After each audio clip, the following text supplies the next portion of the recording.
And the introduction is, people doing it is Josh and Izzy.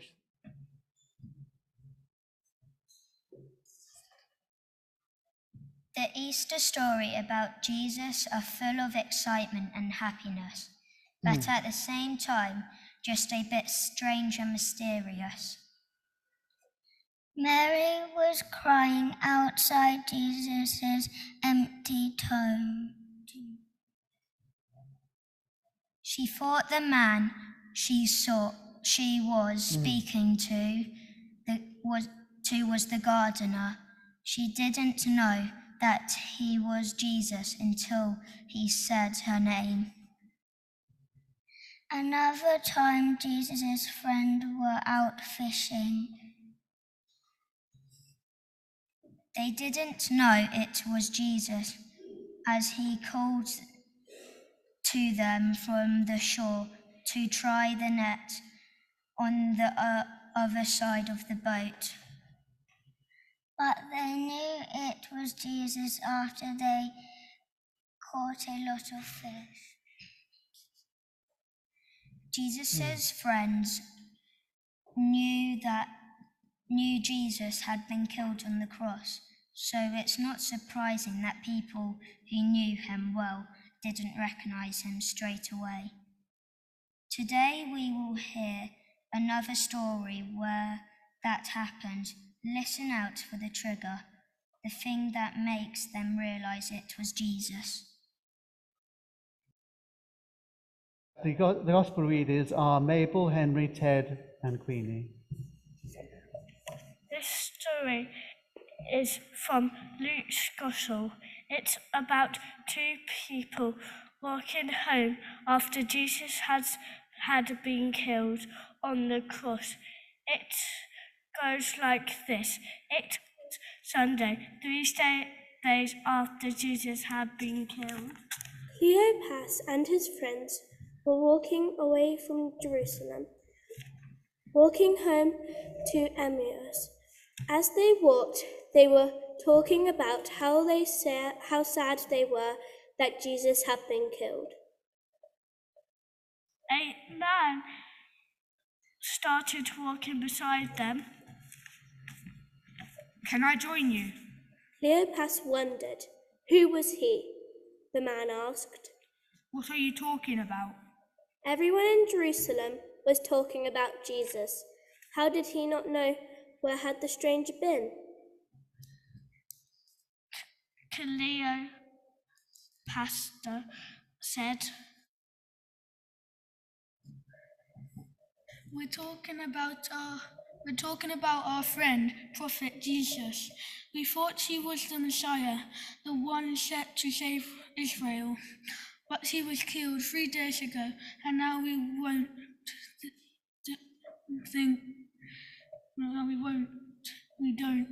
want to think. There was something familiar about the stranger, but Cleopas couldn't quite work out what it was. This morning, some women went to Jesus' tomb and found the body had gone. They saw angels who told them he was alive. The body is definitely gone. The disciples checked. What does it mean?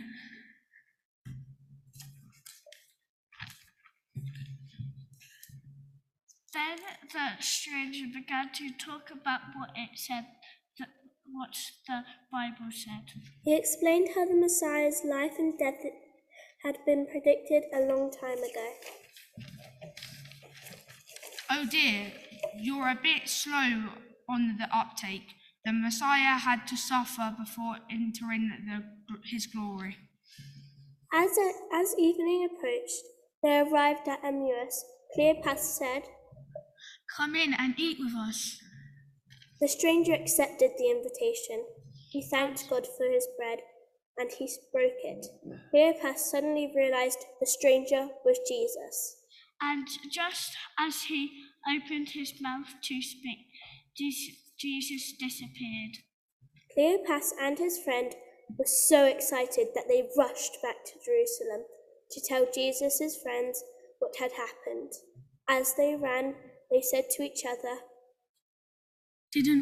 we feel something inside as she spoke to us. When they got there, they found everyone talking about Jesus, saying that he had risen and that Simon had seen him. Cleopas told them his story about how they had recognized Jesus when he broke the bread. Great reading, lovely story. We're going to return to the story a little later on, but I'd like to start off with the idea of joining dots.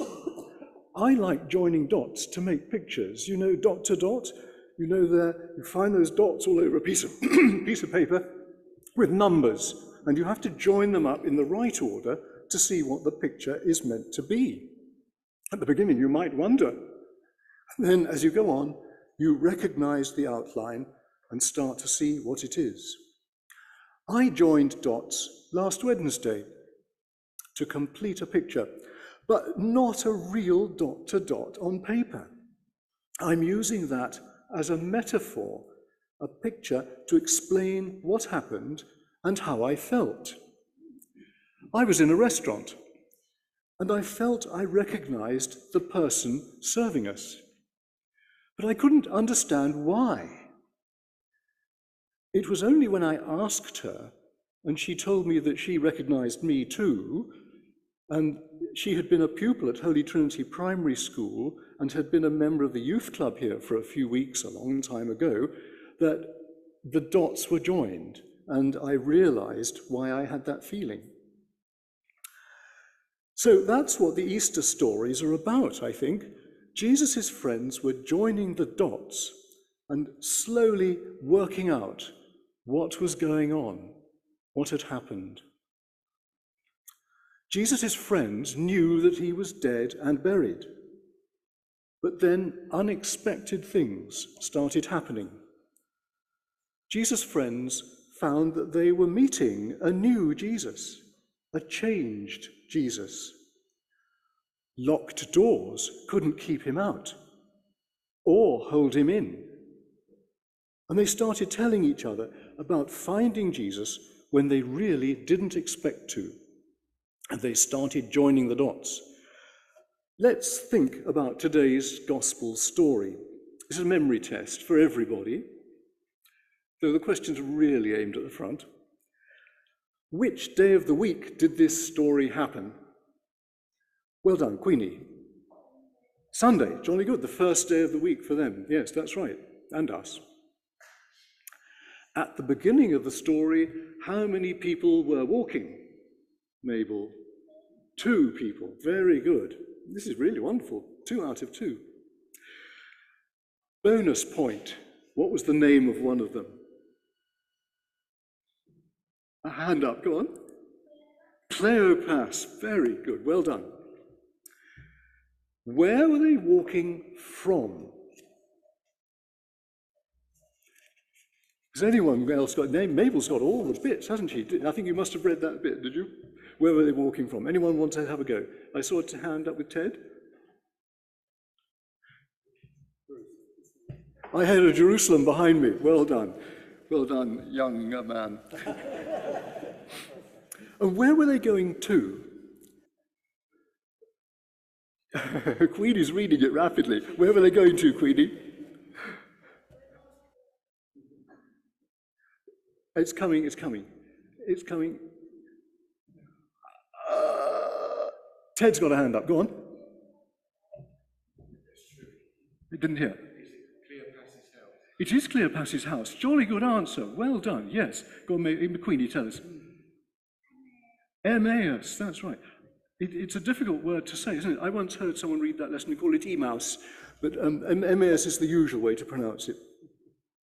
And how did those 2 people walking along feel? Were they feeling happy or sad? There's a choice. Go on. Yeah, go on, Mabel.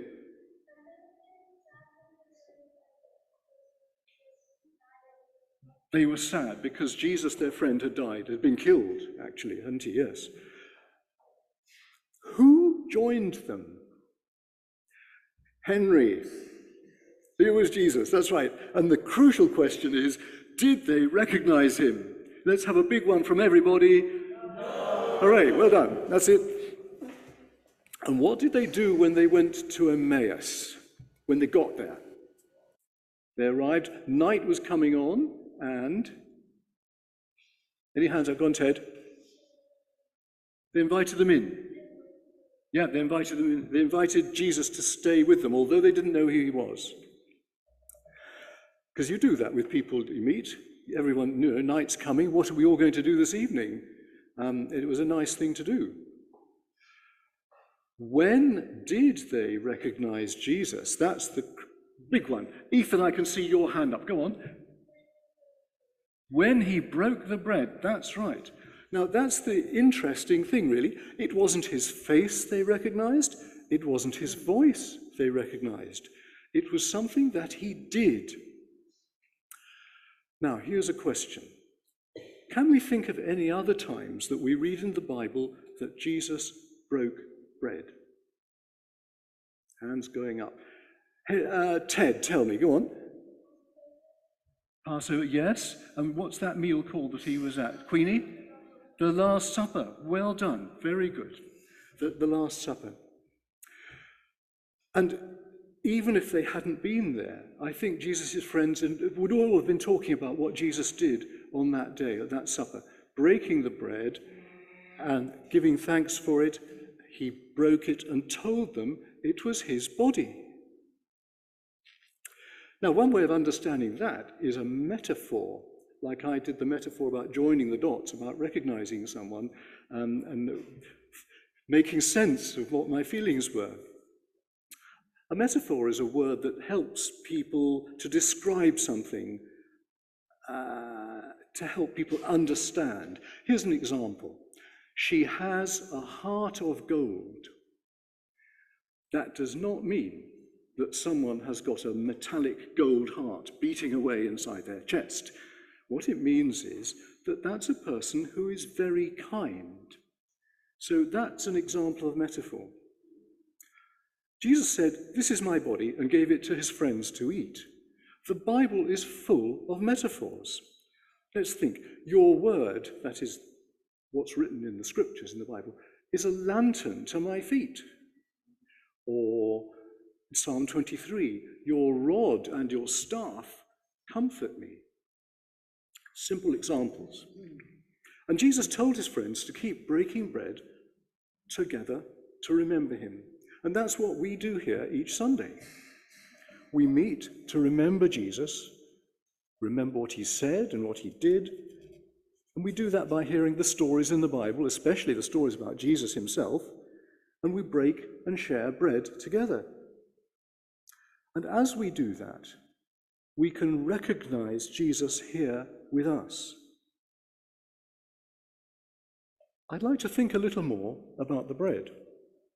In a while, Father Stephen will break it for us. We will pray with him over the bread.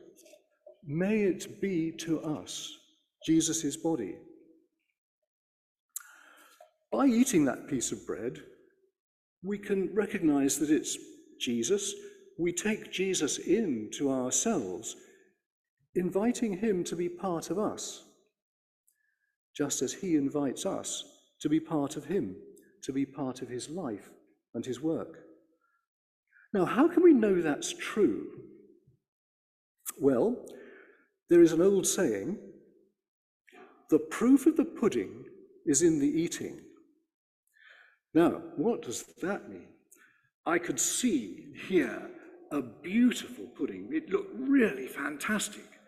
But until I put some in here and tried it, I wouldn't know what it was like. It means that we have to try things to find out. In the Psalms, we read, "Taste and see how gracious the Lord is."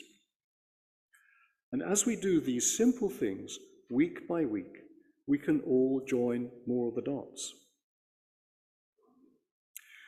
Doing dot to dot with pencil and paper can be disappointing at times. We can guess what it's going to be before we've finished, and we sort of stop because I can see what that is. And when it's finished, if we keep going to the end, it's complete, and there is no more to do. The wonderful thing is that friends of Jesus never finish their dot to dot. In the Christian life, there are always more dots to join. Even at my age, I enjoy dot to dot. I'd like to finish by playing a song which helps me at least join the dots. It's called We Come to Your Feast. We'll project it up there in a minute. The chorus reads, and I'm just going to go for technical reasons, the chorus reads, "We come to your feast, the young and the old, the frightened, the bold, the greatest and the least. This is God's feast. Jesus is here, and the good news is that everyone is invited